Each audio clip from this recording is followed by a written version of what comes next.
Hello everyone, my name is Agni Rasyda Azhar. I'm from Bank Teknologi, Health Polytechnic of Semarang. Today we will discuss about anemia. First, we will discuss about what is anemia, and the second is important things to remember, and the third is anemia symptoms, and the fourth is anemia types of and causes, and the fifth is anemia diagnosis, and the sixth is anemia treatment. The first, what is anemia? Anemia is defined as a low number of red blood cells.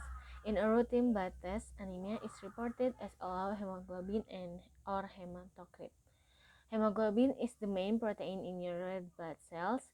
It carries oxygen and delivers it throughout your body.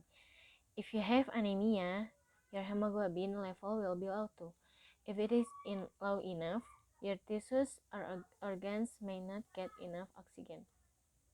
Women, young children, and people with long-term disease are more likely to have anemia. There are important things to remember. The first is certain forms of anemia are passed down through your genes, and infants may have it from birth.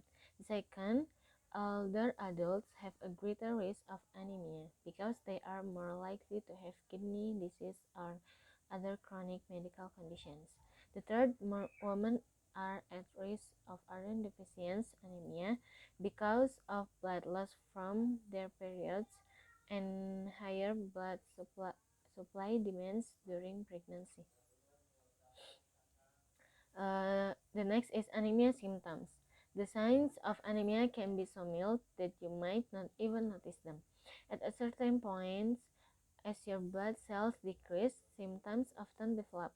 Depending on the cause of the anemia, symptoms may include dizziness or lightheadedness, fast or unusual heartbeat, headache, pain, especially in your bones, chest, belly, and joints, shortness of breath, and the last is skin that pale or yellow.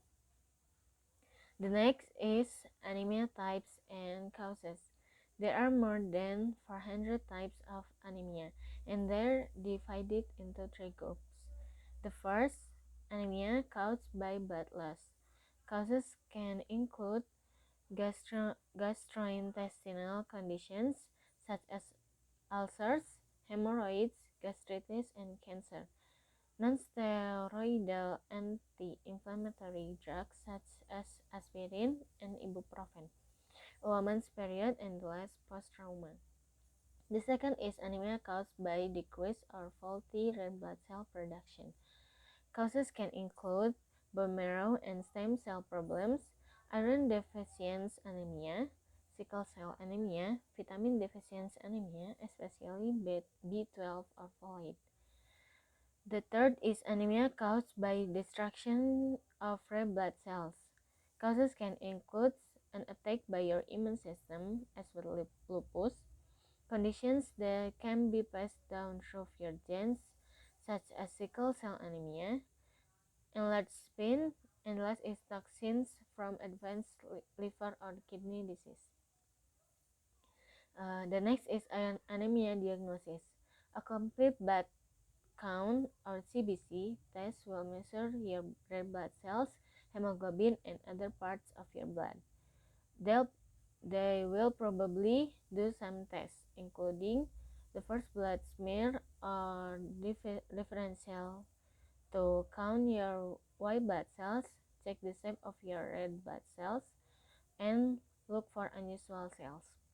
The second is reticulocyte count to check for immature red blood cells. The next is anemia treatment. Your treatment will depend on your type of anemia. There are a lot of causes, so there are also many treatments available. If you have aplastic anemia, you might need medication, blood transfusions, or a bone marrow transplant. If you have hemolytic anemia, you might need medication that will hold back your immune system. Your primary care doctor may refer you to a doctor who specializes in vascular problems. If it's caused by blood loss, You might have surgery to find and fix the bleeding. If you have iron deficiency anemia, you'll probably need to take iron supplements and change your diet.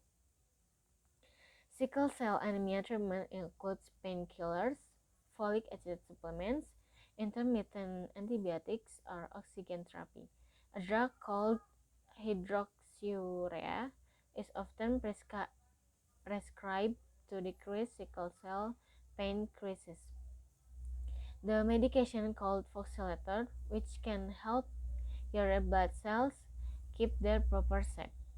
If you have a vitamin B12 or folate deficiency, you will be prescribed supplement. Thalassemia doesn't usually need treatment, but if your case is severe, you might have blood transfusions, a bone marrow transplant, or surgery. That's all from me. If you have any question, don't forget to comment below. Thank you for your attention. Wassalamualaikum warahmatullahi wabarakatuh.